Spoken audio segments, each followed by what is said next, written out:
यो अहिले होइन धेरै पहिलेदेखि चलाइएको यो व्यवस्था हो अथवा यो षड्यन्त्र हो। यो षड्यन्त्रमा यी हाम्रा कथित दलका दलालहरू फँसे। यो फँसेको कारणले गर्दा यो मुलुक फँस्यो। मलाई के त स्किमै छैन। अब अगाडि जाने मुलुकलाई यसरी लाने, यो निकास दिने, मुलुकलाई यसरी अवतरण गराउने भन्ने कुरो यिनीहरूको निकास छ। यिनीहरूको मालिकले जे भन्नु हो त्यही गर्ने हुन्। इज्जत यति तल गिराए। अब जर्मनको चाहिँ मलाई तपाईँको के त भन्दाखेरि राजदूतावास बेचेर यो खर्च चलाउने भन्छ।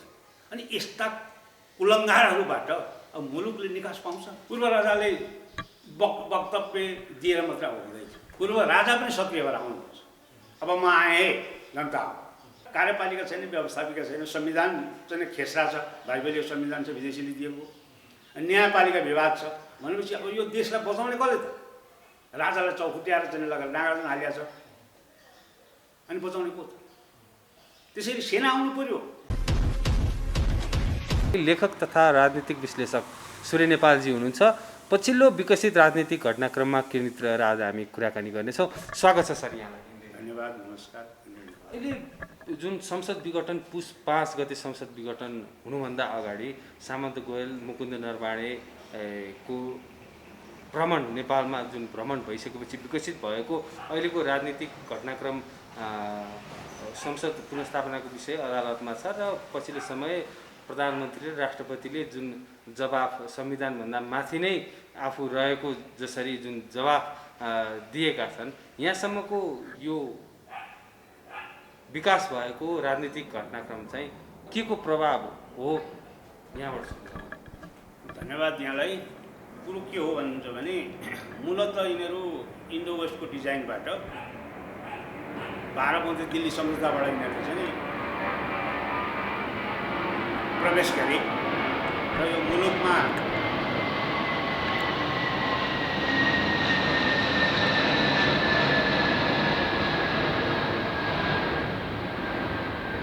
यो मुलुकमा तपाईँको के त भन्दा नेपालको वास्तविक चाहिँ जेन्युन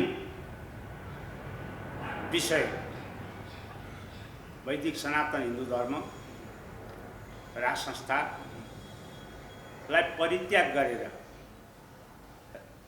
मुलुकलाई चाहिँ के त भन्दा गणतन्त्र, धर्मनिरपेक्ष र सङ्घीयताको एजेन्डा लिएर यिनीहरू प्रवेश गरेर 2072 सालको कथित बाइबलीय संविधान तालिका भरमा चाहिँ स्थापित गराए। त्यो नेपाली धड्कनसँग सम्बन्धित थिएन, अर्थात् नेपालमा सुट नहुने विषय थियो। किनभने जहाँ पनि धर्मबाट राजनीति भएको छ, जस्तो इस्लामिक कन्ट्रीहरूमा कुरान छोएर मात्रै उनीहरूले कुरानै हुन्छ उनीहरूको राजनीतिको मेनिफेस्टो हो। त्यस्तै जाने मलाई तपाईँको क्रिस्चियन कन्ट्रीहरूमा बाइबल हुन्छ।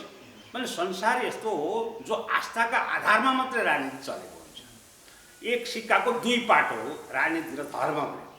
त्यसैले यो वैदिक सनातन मूल हिमवत खण्ड वैदिक सनातन प्राचीन सभ्यताको जड ऋषि मुनिहरूको तपोभूमि, यो यस्तो ठाउँमा तपाईँको जुन आयातित बाहिरबाट थोपरिएको बाइबलीय संविधान जुन छ यसको प्रभाव हो यो। किनभने नेपाल र नेपालीमा सुट नभएको परिस्थिति। यहाँ के त भन्दाखेरि हाम्रो वैदिक सनातनले के देख्छ भन्दा एउटा रुखमा पनि ईश्वर देख्छ, एउटा ढुङ्गामा पनि ईश्वर देख्छ, एउटा पहाडमा पनि ईश्वर देख्छ र पानीमा पनि ईश्वर देख्छ। पञ्चतत्त्व त स्वीकार छ। इभन तपाईँको प्रकृतिलाई नै प्रकृति पूजक भएर चाहिँ गएको विषय हो। त्यसैले यो सुट नभएको अवस्था र यो जुन संसद विघटन जुन किसिमले भयो, संसद विघटन त हुने नै हो। किनभने आफ्नै पार्टीमा चाहिँ मतलब के त भाग बन्नमा लडाइँ भएपछि संसद विघटन नहुने त प्रश्नै भएन। अब सबै के त भन्दा यो मुलुकलाई लुटी खाने, विकासका कुराहरू केही छैनन्, रोजगारका कुराहरू छन्, उद्योगका कुराहरू छन्, स्वास्थ्य शिक्षाको कुराहरू छन्, युवा युवतीलाई चाहिँ मतलब व्यवस्था गर्ने कुराहरू छैनन्, अगाडिको खाका छैन, मुलुक लुट्ने खाने योदेखि विकल्प यिनीहरूको भएन। 31 वर्ष भयो पञ्चायतमा राजा महेन्द्रले 17 सालबाट 28 सालसम्म वर्क गर्दा हुँदी 11 वर्ष काम गर्दा हुँदी यो महेन्द्र राजमार्गदेखि लिएर तपाईँको क्रान्तिकारी भूमि सुधार नीति, प्रत्येक गाउँ पञ्चायत, प्रत्येक जना मतलब गाउँमा स्कुल, प्रत्येक गाउँमा जाने तपाईँको स्वास्थ्य चौकी, हुलाक यसरी चाहिँ पुर्याएको थियो। र जति पनि जस्तो हिजो आज सिन्धुपाल्चोकको जुन बाढी आएर बवाल भइरहेछ, सिन्धुपाल्चोकका जनताहरूलाई तराईको चाहिँ मतलब ल्यान्डहरूमा जग्गा दिएर त्यहाँ थन्क्याउने, प्रवासी नेपालीहरूलाई चाहिँ मतलब पुनर्वास भन्न थन्क्याउने, जग्गा नभएकालाई चाहिँ मतलब सुकुम्बासी भन्न थन्क्याउने, तपाईँको प्रवासीहरूलाई पुनर्वास भनेर चाहिँ फेरि बसोबास गराउने, यस्ता विविध चाहिँ मतलब नेपालीहरूका लागि एउटा अभिभावकत्व भूमिका खेलेको थियो। र नेपाल चाहिँ मतलब कस्तो भएको थियो भन्नुहुन्छ भने यो हाम्रो नेपाल है भन्ने जुन पृथ्वीनारायण शाहले दिएको सन्देश छ जुन छ त्यसलाई चाहिँ मतलब मुखरित गरेको थियो राजा महेन्द्रले। जब 46 सालपछि यो देशको चाहिँ इतिहास अतीतलाई चाहिँ सम्झेर यो मुलुकलाई चाहिँ मतलब तपाईँको दोहन गर्ने, यहाँको प्राकृतिक स्रोत साधनलाई दोहन गर्नको निमित्त इन्डो वेस्टको डिजाइनमा यहाँका दलालहरू चाहिँ किनेर अर्थात् उनीहरूलाई चाहिँ मन्त्रिएर जुन किसिमले मुलुकमा जाने राज्य व्यवस्था थोपरियो, यो थोपरिनु नै नेपालको लागि अहित थियो। र मालिकले जे भन्छन् त्यही गर्ने यिनीहरूले। अब 31 वर्षको अहिले यिनीहरूले राज्य सत्ता चलाएको, 31 वर्षमा कहाँ हरियो देखाए? एउटा ठाउँ हरियो भएको देखाउनुहोस् त। न त शिक्षामा हरियो देखाए, न त स्वास्थ्यमा देखाए, न त युवा युवतीलाई रोजगारको व्यवस्था गराए, न त उद्योग कल कारखाना गराए, न त सिस्टमलाई दिए, न त भावी पिँढीलाई चाहिँ मलाई केही गर्नुपर्छ भनेर यो केही दिएर दिन सक्दैन। एकदम विसङ्गति, भ्रष्टाचार, उता लुट छ, उता खसोट छ, उता चाहिँ मतलब सुन चोरीदेखि लिएर बाइक बढीदेखि लिएर दुनियाँ बवाल छ। हेर्नुहोस् यी मेलम्चीमा हेर्नुहोस् तपाईँको चाहिँ कति थोरै बजेटमा पहिले चाहिँ मतलब हुने थियो। त्यो मेलम्ची अहिले आएर 37 खरब चाहिँ मतलब उनीहरूले लगानी गरे। अब त्यो पनि बिग्रियो भनेर रोकियो भन्ने कुरो छ। भनेपछि जताततै भ्रष्टाचार अनि आफ्ना हुक्कीहरूलाई चाहिँ शिक्षा ठेक्का, आफ्ना हुक्कीहरूलाई चाहिँ स्वास्थ्यमा चाहिँ मतलब नाइके बनाए अनि तिनीहरूलाई चाहिँ सञ्चालन गर्न लाए, नेपाली जनतालाई लुटे। खालि यस्तो व्यवस्था भएको हुँदा अहिले नेपाली जनताहरू अवाक छन्। यिनको यो राज्य दोहन, यिनको कुशासन देखेर नेपाली जनताहरू अवाक त छँदैछन्। अर्को के छ भन्नुहुन्छ भन्दाखेरि संसदीय व्यवस्थाको मूल्य र मान्यता भनेको राज्यका 3टा अङ्ग हो। व्यवस्थापिकाले नीति बनाउने, त्यसलाई चाहिँ मतलब व्यवस्थापिकाले बनाएको नीति कानुन बन्ने, त्यो कानुनको व्याख्या अदालतले गर्ने, सर्वोच्च अदालतले गर्ने। 3टा निकाय हो, कार्यपालिका, व्यवस्थापिका र न्यायपालिका। त्यही हो सर्वोपरि। त्यसमा बाँधिएका हुन्छन् सबै। तर यहाँ त के भयो भन्दा हिजो मात्रै राष्ट्रपतिले बोलेको कुरा अदालतले चाहिँ मतलब तपाईँको काट्न सक्छ भन्ने जवाब दिएकी छ। भनेपछि म यो जति 3वटा चाहिँ मलाई के त भन्दा कार्यपालिका, व्यवस्थापिका, न्यायपालिकाभन्दा माथि हुँ है भन्ने आभास उनले अभिव्यक्ति गरेको छ। त्यस्तै प्रधानमन्त्री खड्गप्रसाद ओलीले के भनेका छन् भने संसदीय व्यवस्थामा पार्टीको चाहिँ हामी दलीय सिस्टममा अवतरण भएका हौँ र दलमा आधारित, दलको हुइप लाग्छ, दलमा आधारित भएर जानुपर्ने अवस्था हो। त दलमा आधारित नभएर मेरै मान्छे 20 जना गएर शेरबहादुर प्रतिपक्षलाई चाहिँ का दलका नेतालाई चाहिँ प्रधानमन्त्री चयन गर्नु भन्छन्। त्यो दलीय चाहिँ आधारशिलामा हुँदैन र त्यो व्यवस्था यो मुलुकमा त्यो व्यवस्था हामीले स्थापना गरेका होइनौँ। यो संसद विघटन अब विपक्षीहरूको माग पुरा हुनु हो भने अब विपक्ष चाहिँ को हुने त भन्ने खालको प्रश्न राखेका छन् सर्वोच्च अदालतलाई। भनेपछि कानुन सबै आफ्नो हातमा लिएर यो मुलुकलाई दाइँ बराबर अर्थात् मुलुक लुट खसोट मात्रै चल्छ। यस्तो सिस्टम यो सिस्टम होइन। यो के हो भन्नुहुन्छ भने इन्डो वेस्टको डिजाइनमा आएको यो तपाईँको के त भने यो मुलुकलाई दलमल गर्न, लुटी खान गरिएको व्यवस्था हो भन्ने कुरा ठेगान भइसक्यो। इन्डो वेस्टको डिजाइन के छ?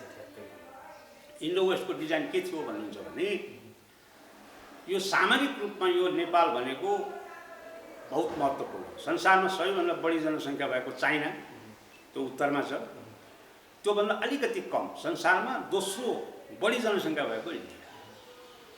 अब यसको बिचमा अवस्थित यो नेपाल भनेको के छ भने एउटा सोतो छ। यो सामरिक महत्त्व यसले यो राख्छ। दक्षिण एसियामा सबैभन्दा सामरिक महत्त्व यसले राख्छ। र यहाँ के त भन्दा व्यापार पनि प्रशस्त हुने, उद्योग कल कारखाना पनि जन्मलाई तपाईँको राख्न सकिने, यी सारा कुराहरू र जति पनि राजनीति गर्ने चाहिँ मलाई के त भन्दा यहाँ प्रवेश गर्न पश्चिमाहरूको पहिलेदेखि नै उनीहरूको अनुनी उनीहरूले चाहिँ के त भन्दा नेपालमा अथवा यो क्षेत्रमा प्रवेश गर्न ठाउँ खोजिरहेका छन्। जस्तो पाकिस्तान हेरे, अफगानिस्तानको युद्ध पनि त्यही कारणले हो र दलाई लामालाई चाहिँ मतलब इन्डियामा लगेर त्यहाँ तिब्बतको दलाई लामालाई राख्नु पनि यही अब ऊ हो।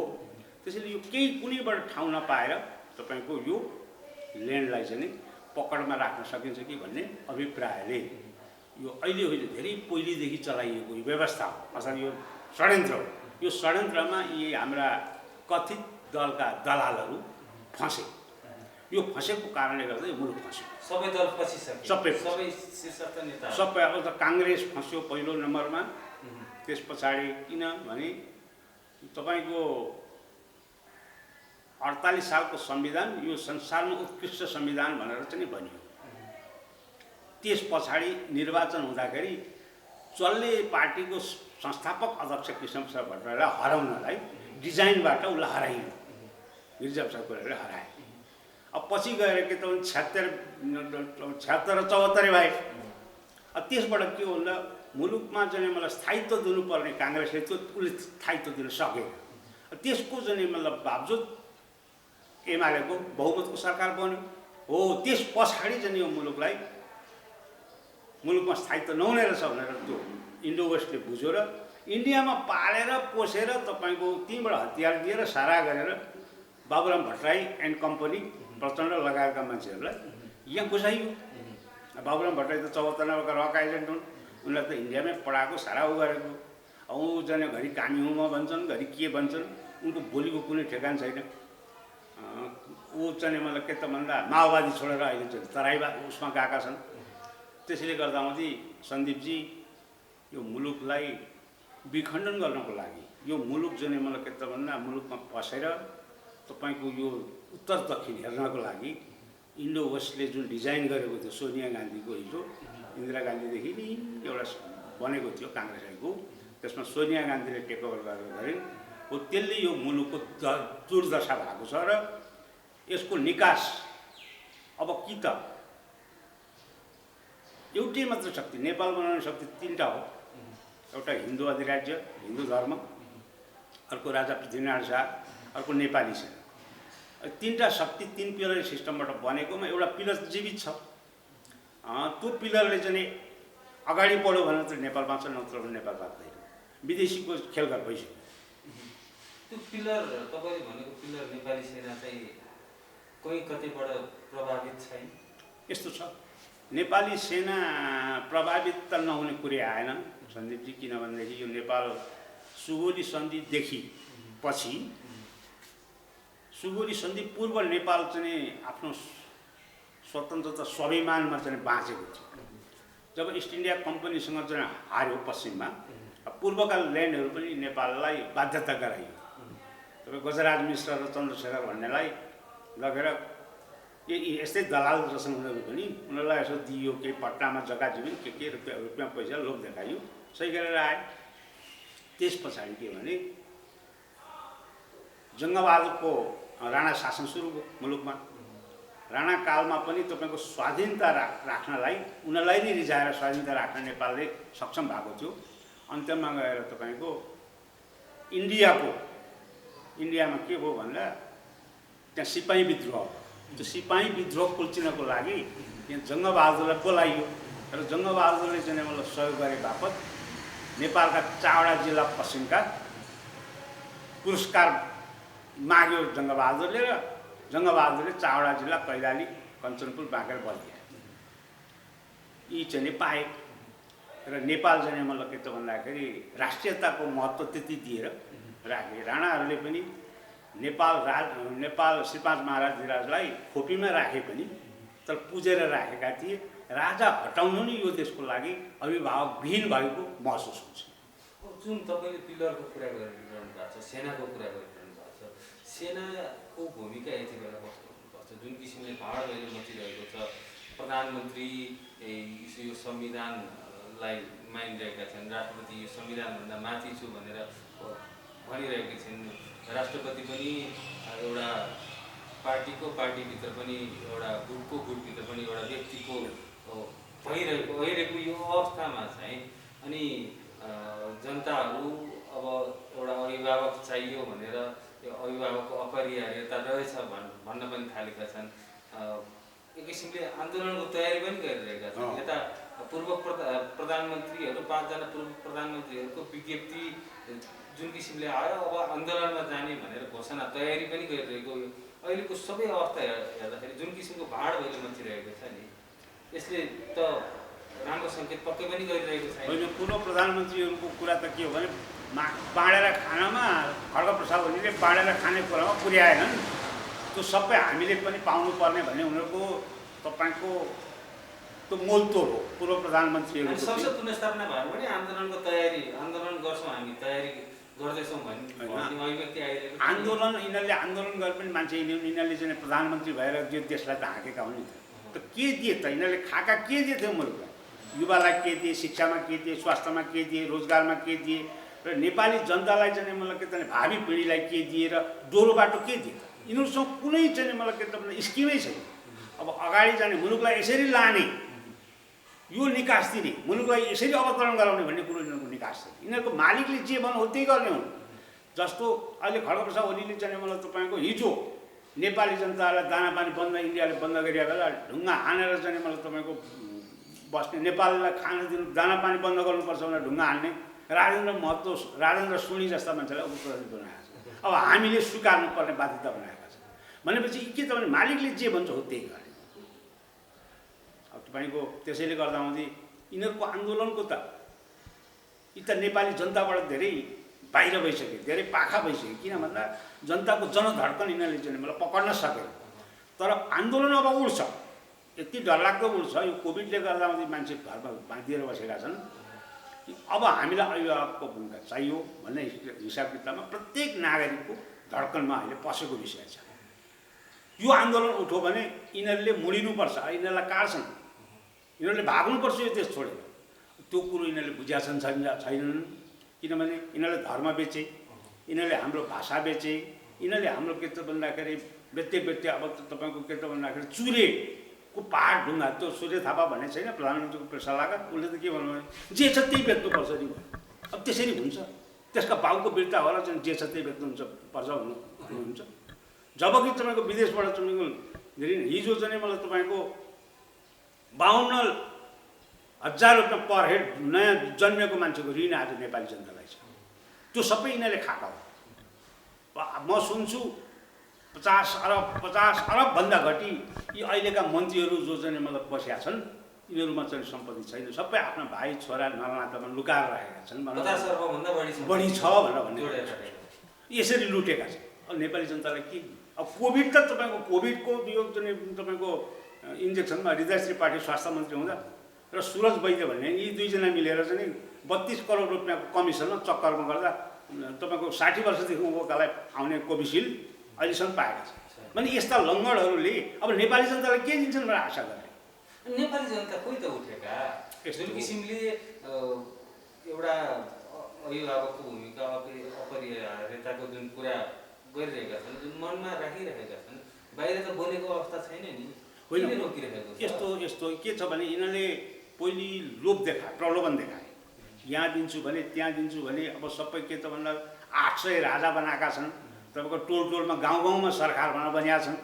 तपाईँको त्यहीँ डोजर कुदाएका छन्। यो बाढी पहिरो जानुपर्ने के त्यो प्राविधिक मान्छे भए पो तपाईँको प्राविधिकले हेर्छ यहाँबाट बाटो हिँडाउनुपर्छ भनेर। जहीँ तहीँ बाटो खनिएको छ, पहिरो गएको छ, मान्छेको घर गएको छ। यो जानुको अर्थ के त भन्दा अवैज्ञानिक कार्यकर्ताहरू सबै चाहिँ मतलब हामीमा राजा भयौँ भनिया छन्, पार्टीमा ठ्याप्प बाँधिया छन्, अनि खाना पाएका छन्। खाना पाएका कारणले गर्दा आउँदै यो अलिक भएको। तर अब जनताले अब बुझिसके, जनताहरू उठ्छन्, अब उठ्छ। जनताले अब बुझिसके यिनीहरूबाट हाम्रो निकास छैन, यिनीहरूले चाहिँ मतलब के त यो मुलुक सक्ने छन् भन्ने कुरा प्रष्ट भइसक्यो। त्यसैले गर्दा आउँदै अब जनता यो कोभिड सकिएपछि मलाई लाग्छ रोडमा निस्किन्छन् र त्यो रोडमा निस्केको नेपाली जनतालाई नेपाली सेनाले साथ दिनुपर्छ। अभिभावकको भूमिका खेल्ने यिनीहरूबाट कुनै पनि दलले चाहिँ मलाई खेलेनन्। जस्तो रामवरण हेऱ्यो हामीले काङ्ग्रेसको, उसको काङ्ग्रेसको मात्रै भयो। विद्या भण्डारी चाहिँ मलाई दुई पटक राष्ट्रपति बन्नु, एउटा गुटको बहिनी। त्यसैले यिनले नेपाली जनताको सिङ्गो नेपालको अभिभावक त दिन सकेन। यी त कस्ता भयो भने आज हेर्नुहोस् त भिख मागिरहेका छन् चारतिर, हामीलाई खोप दिनु पर्यो भनेर कसैले पत्याउँदैन। यति निर्लज्ज, यस्तो तपाईँको तल्लो स्तरका चाहिँ मतलब नेपालको इज्जत यति तल गिराए। अब जर्मनको चाहिँ मतलब तपाईँको के त भन्दाखेरि राजदूतावास बेचेर यहाँ खर्च चलाउने भन्छ। अनि यस्ता कुलङ्गारहरूबाट अब मुलुकले निकास पाउँछ। अनि अब जनता उठ्छन् भनिरहनु भएको छ, जनता उठ्ने परिवर्तन हुने हो भने चाहिँ वैदेशिक शक्तिले चर्चा नगर्ला। वैदेशिक शक्तिले त हेर्नुहोस् तपाईँको नेपालमा पुरा गाँजिसक्यो। नेपाल त अब दुईवटा बडा अप्ठ्यारो पोजिसनमा छ सन्दीपजी।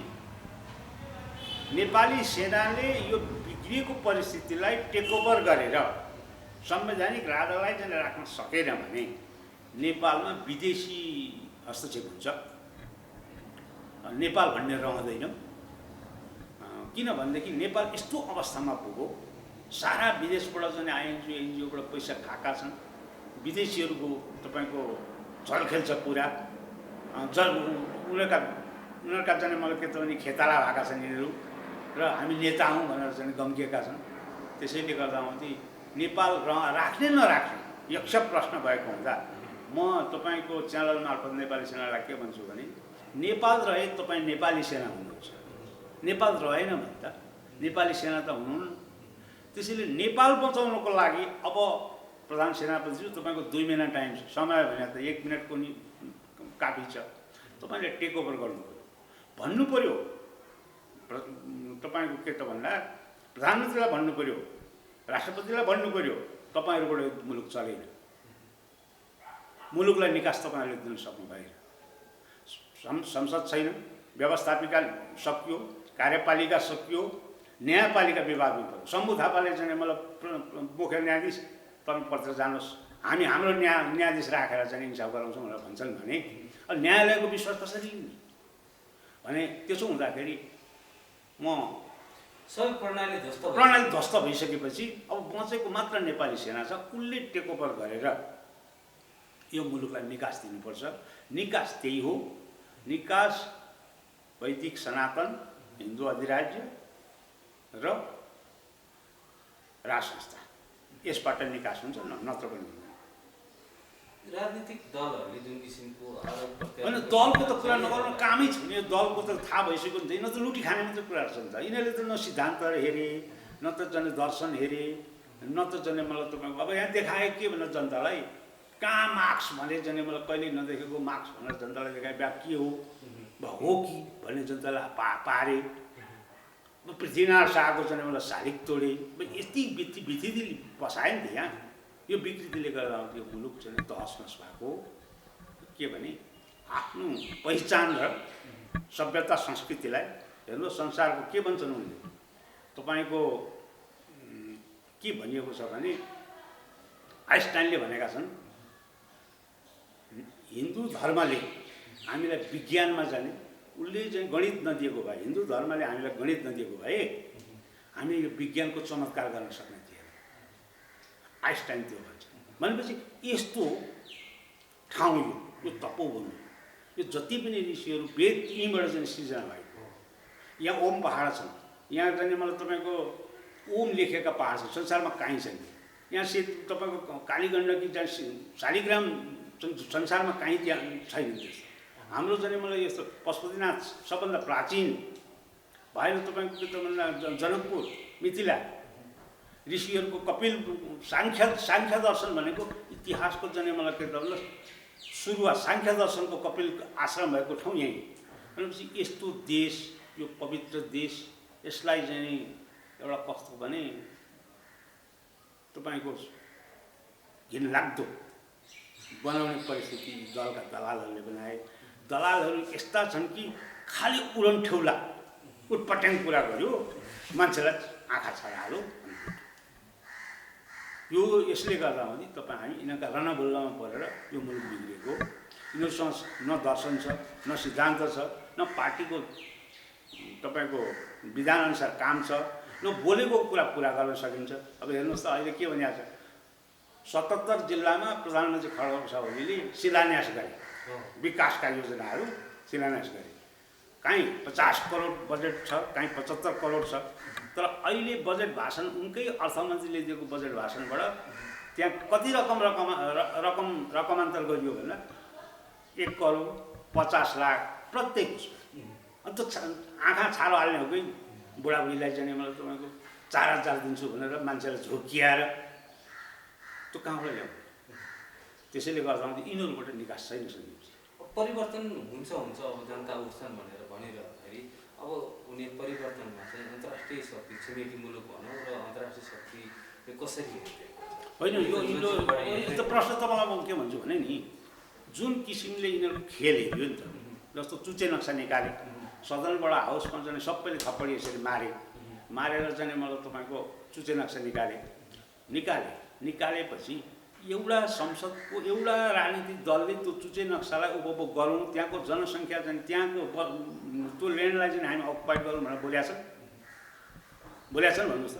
केही समय अगाडि जनगणनाकै कुरा हुँदाखेरि पनि त्यहाँ जनगणना नगर्ने सांख्यिक रूपमा चाहिँ सेटेलाइट विधिबाट अथवा अन्य विधिबाट हेर्ने भनेर भने ल भन्नुहोस् त। भनेपछि यिनीहरू के त भन्दा त्यो ल्यान्ड एउटा विवादास्पद बनाउने हिसाब किताब पश्चिमले खेल खेल्यो, त्यो खेलमा यिनीहरू फँसे। त्यस्तै अब चाहिँ मलाई के त भन्दा सिके रावत तपाईँको अर्को गोहित लगायतका मान्छेहरूलाई चाहिँ हालेर अब अहिले के त भन्दा राजेन्द्र चाहिँ यो अहिलेको उप प्रधानमन्त्री महतो चाहिँ मलाई अब उनीहरूको भाषा बोल्न थालिसकेका छ। भनेपछि मुलुकलाई विखण्डन। अब रिजाज त्रिपाठी के भन्छन् भन्दा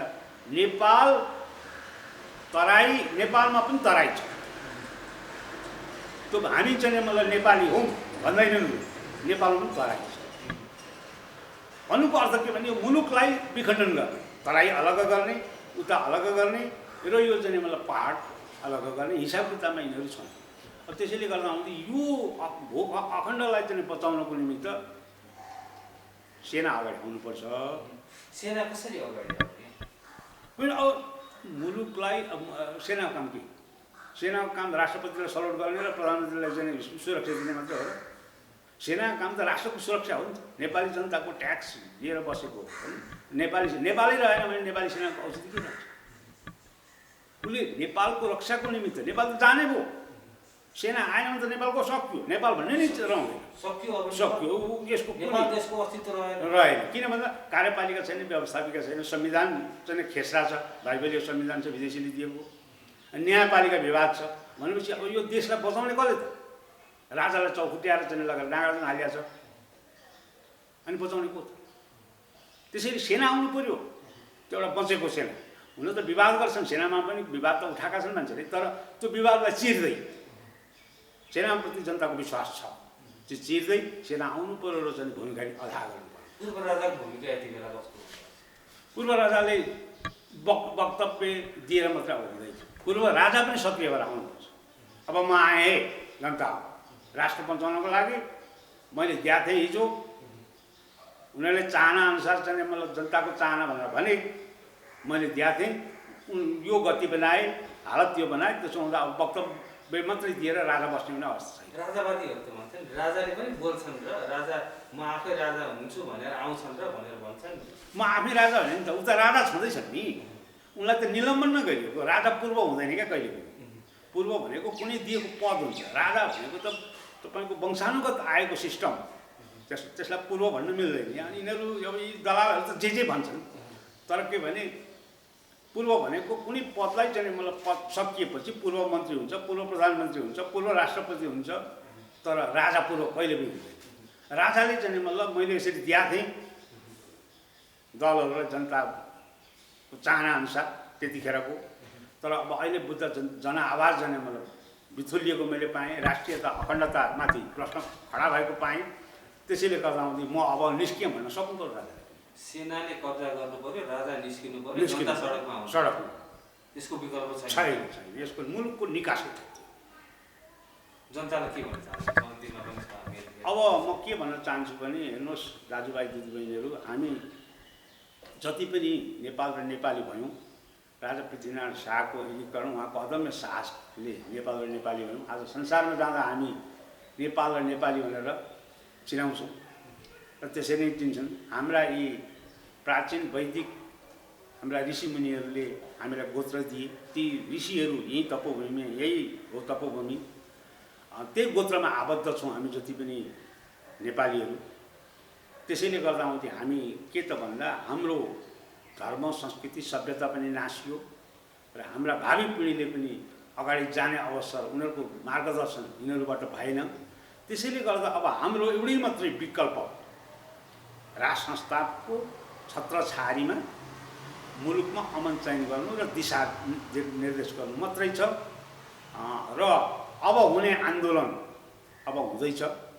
कोभिडको यो चाहिँ मतलब यो बन्द खुलेपछि यो आन्दोलनमा सहभागी भएर मुलुकमा राज संस्थाको चाँडै स्थापना गरौँ र नेपालकै भूमिमा विविध छैन। यहाँ चाहिँ मतलब तपाईँको यो लडाइँ के को लागि भन्नुहुन्छ भने मुस्ताङको तपाईँको युरेनियम, यहाँको प्राकृतिक सम्पदा, यहाँ विविध खानीहरू छन्। त्यतातिर हामीले ध्यान दिउँ, त्यतातिर चाहिँ हामीले काम गरौँ र हाम्रा विदेशिएका चाहिँ युवा युवतीलाई बोलाउँ, रोजगार दिउँ र नेपाललाई उन्नति गराउँ।